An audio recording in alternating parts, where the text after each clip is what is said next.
Il y a cette expérience, enfin, assez, universelle et un peu déprimante qu'on vit presque tous chaque année. Ah bah oui, la fameuse angoisse administrative du printemps. Ouais, exactement, la saison des impôts. Et dans les documents qu'on examine pour notre exploration d'aujourd'hui, il y a une image qui m'a vraiment marquée. C'est une affiche turque. Mhm. Elle a l'air super bureaucratique, très froide. On y voit des mains qui tapent frénétiquement sur une calculatrice avec plein de liasses de documents tout autour. Le cauchemar de n'importe quel comptable, quoi. C'est ça. Et au milieu, il y a un texte en grosses lettres bleues qui dit, attends, je cite, Yıllık gelir vergisi beğenemesi ve varlık barisi için son gün 30 Mart. Ce qui veut dire, Ce qui se traduit en gros par la date limite pour la déclaration annuelle d'impôt sur le revenu est le 31 mars. d'accord. Et cette simple phrase, en fait, elle soulève une question massive. Une question que, honnêtement, personne ne se pose. Pourquoi le 31 mars ou le 15 avril dans d'autres pays? Ouais, c'est vrai que. Parce que pour un salarié moderne qui bosse sous des néons et reçoit le même salaire tous les mois, ben mars, ça n'a absolument aucune logique économique. Tout à fait. L'observation est vraiment cruciale ici. Parce que, en fait, on a tous tendance à croire que nos systèmes administratifs sont super rationnels, tu vois. Bah oui, on imagine des technocrates en réunion qui optimisent des tableaux Excel. Voilà, exactement. Sauf que la réalité que révèlent nos sources, elle montre une continuité historique bien plus profonde. L'objectif de notre plongée en profondeur aujourd'hui, c'est de décortiquer ces documents. Mhm. Des tableaux, des textes historiques qui avancent une thèse, disons, assez peu orthodoxe. Le calendrier fiscal moderne, ce serait pas du tout une invention contemporaine, ce serait l'héritage direct de rituels vieux de 6 à 8 000 ans. D'accord. Décortiquons cela. Parce que l'idée que mon formulaire d'impôt en ligne soit le descendant d'un rituel de l'Antiquité, c'est quand même super audacieux. C'est clair. Si le mois de mars n'a aucun sens pour nous aujourd'hui, on doit se demander pour qui ça en avait un à l'origine. Un système aussi mondial et robuste, ça tombe pas du ciel. Bah, pour comprendre ça, les documents nous ramènent tout au début de l'humanité, aux sociétés nomades. Les bergers. Voilà. Dans les textes, on les appelle les sociétés de Choban. Pour un berger antique, le calendrier, c'est pas un bout de papier sur un mur, c'est la biologie de son troupeau, quoi. C'est le cycle de la nature. Et il se passe quoi au printemps pour eux? Eh ben, c'est la fin de l'hiver, les troupeaux sortent des pâturages d'hiver, et surtout, c'est la période des naissances. C'est là que les brebis mettent bas. Ah ouais, C'est le baby-boom des moutons. c'est ça. Donc mars et avril, c'est le moment exact où la richesse devient visible en fait. C'est un peu comme un audit d'inventaire moderne, en fait. Sauf qu'au lieu de regarder des lignes de trésorerie sur un écran, on compte littéralement des bébés moutons qui courent dans un champ. Exactement. La richesse de la tribu, c'est physique. C'est le nombre d'animaux qui ont survécu à l'hiver. Donc au printemps, on sait tout de suite si la communauté est riche ou si elle va mourir de faim. Ah, je vois. Donc c'est à ce moment-là que le chef de la tribu se pointe et dit, bon, faisons les comptes. Voilà. Ce qui est fascinant ici, c'est que ce n'était pas juste de la comptabilité. C'était le fondement du contrat social. La survie dépendait de ce troupeau. Donc le prélèvement des impôts devait être perçu comme quelque chose de sacré, pas juste une taxe chiante. Absolument. Les obligations fiscales étaient scellées par des rituels religieux énormes. Les sources parlent de la fête d'Akitu en Mésopotamie. Akitu.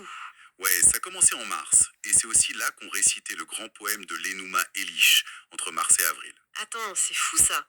Le document dit même que le 15 avril moderne, qui est la date des impôts aux États-Unis, ça correspond exactement à la période de cette fête d'Akitu. Et ouais, on compte les bêtes, on donne sa part au pouvoir, et on emballe tout ça dans une grande fête religieuse printanière. Mais attends, si je suis cette logique, il y a un gros problème structurel qui saute aux yeux. Lequel? Bah, tout le monde n'était pas berger à l'époque, hein. Si toute la richesse d'un royaume est mesurée sur la base des agneaux en avril, il se passe quoi pour les agriculteurs? Ah, la fameuse faille. Ben oui, pour un mec qui cultive du blé, ses champs sont vides en avril. Tu peux pas taxer un agriculteur sur des récoltes qui n'existent pas encore. Le système s'effondre. Et les documents abordent cette contradiction de front. Ils nous parlent du deuxième grand modèle économique, les sociétés d'agriculteurs, les chifchi. Ok, donc les Chifchi, leur cycle de production devait être complètement à l'opposé des bergers. Exactement. Pour eux, la richesse, c'est les céréales, les fruits. Et ça mûrit à la fin de l'été. Donc leur richesse à eux n'est mesurable qu'à l'automne. Ce qui veut dire qu'il faut décaler leur décompte de 6 mois. C'est ça? Entre septembre et novembre. C'est là que les greniers sont pleins et qu'ont lieu les grands festivals post-récolte. On donne les premiers fruits aux dieux, et donc aux dirigeants, pour renouveler le contrat social. Mais attendez, si les bergers font leur bilan et leur fête au printemps, et les agriculteurs à l'automne, comment ces deux mondes faisaient pour interagir? Ça devait être le chaos total, non? C'est la grande question. Parce qu'un berger a besoin de manger du blé et un fermier a besoin de laine et de viande. C'est peut-être juste une coïncidence naturelle, non?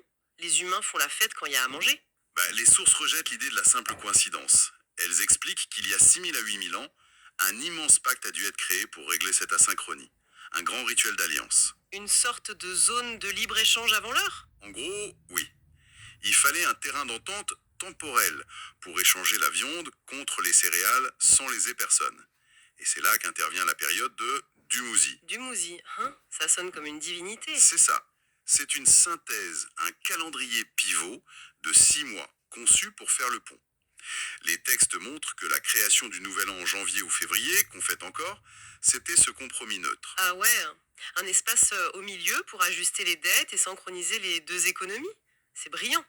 Mais du coup, si cette synchro entre la nature, les mythes et l'économie est la base de notre civilisation, pourquoi les économistes modernes n'en parlent jamais? Ah, la grande cécité des économistes. Les documents sont hyper critiques là-dessus. Ils ciblent particulièrement Karl Marx, Marx? Pourquoi lui, spécifiquement? parce qu'il est l'exemple typique de ceux qui ont raté cette dynamique. Selon l'analyse, Marx voyait les mythes et la religion juste comme des productions cérébrales, des illusions pour aliéner le peuple. Le fameux opium du peuple. Voilà. En rejetant la mythologie, ils n'ont pas vu que ces mythes, c'était littéralement le code des impôts de l'époque. C'est là que ça devient vraiment intéressant. Ça veut dire que les fondateurs de l'économie ont étudié la monnaie sous toutes ses coutures, mais ils ont raté la technologie mythologique qui la faisait marcher. Si on relie cela à une image plus globale, séparer l'économie de la mythologie ancienne, c'est un non-sens. Et l'exemple de l'or et de l'argent dans les documents est frappant. Vas-y, explique, comment ils voient la monnaie? L'économie classique dit l'or et l'argent sont rares, divisibles, parfaits pour le troc. Fin d'histoire. Ce qu'on apprend tous à l'école, quoi. Mais ces textes disent que l'argent représente le symbole sumérien de la nuit sacrée et de la lune.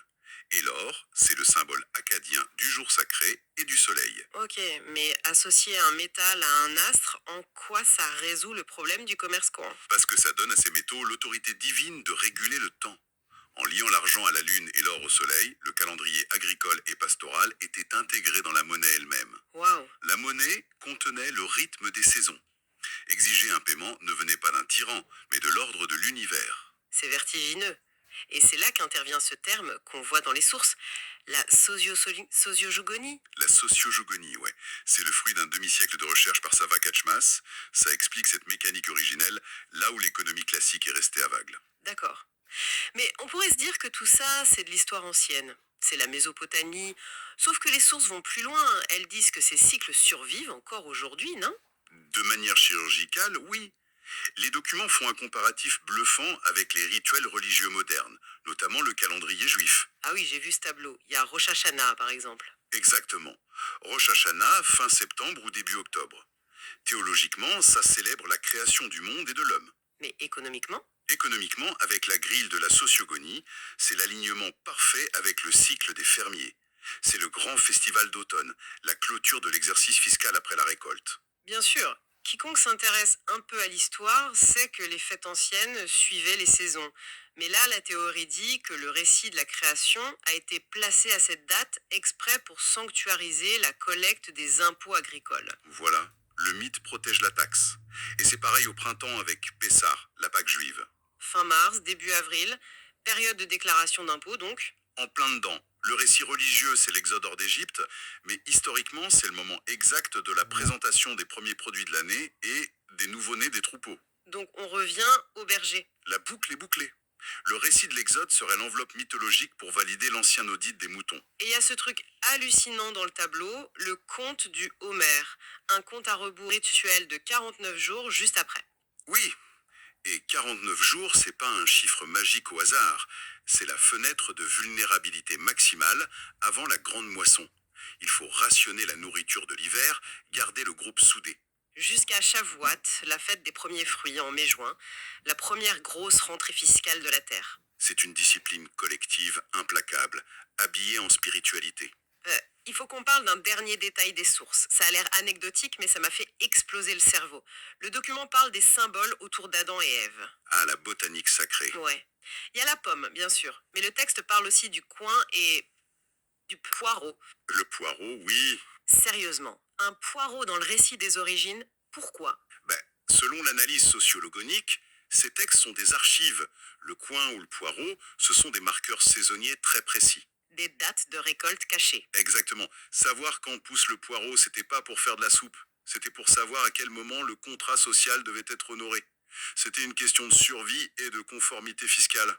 Donc ce que ça veut dire, c'est que si on est en Turquie avec cet affiche pour le 31 mars, ou en France, en Allemagne, n'importe où, quand l'État nous demande nos impôts au printemps, c'est pas du tout un choix rationnel moderne. Pas du tout. C'est l'algorithme aveugle d'un rite de berger d'il y a des millénaires. Nos ministères des Finances ne flottent pas dans le vide intellectuel. C'est le reflet de nos anciennes angoisses de survie. C'est tragique en fait, hein. Les gens s'angoissent toute leur vie pour leur formulaire du 15 avril sans savoir qu'ils perpétuent bêtement la saison des naissances des moutons de la Mésopotamie. C'est la conclusion inéluctable de cette analyse. Ignorer ça, c'est vraiment passer à côté de l'architecture invisible de notre monde. Et ça modifie complètement notre vision du quotidien. On est parti d'une affiche fiscale banale et on finit avec l'Enuma Elish et le compte des poireaux. C'est le principe de nos plongées en profondeur. Tout à fait. Et du coup, moi, ça me laisse une idée en tête. Si l'un des piliers les plus froids et calculés de notre société, l'impôt, n'est en fait que le fantôme d'un rituel pour compter des moutons, on peut vraiment se demander quelles autres immenses institutions bureaucratiques qu'on subit tous les jours sont en réalité d'anciens mythes facrés qui ont juste mis un costume cravate. Une très belle question ouverte pour clore cette analyse. Ouais, la prochaine fois que vous recevez un courrier administratif, regardez-le avec un œil d'anthropologue. C'est tout pour notre exploration d'aujourd'hui, hein.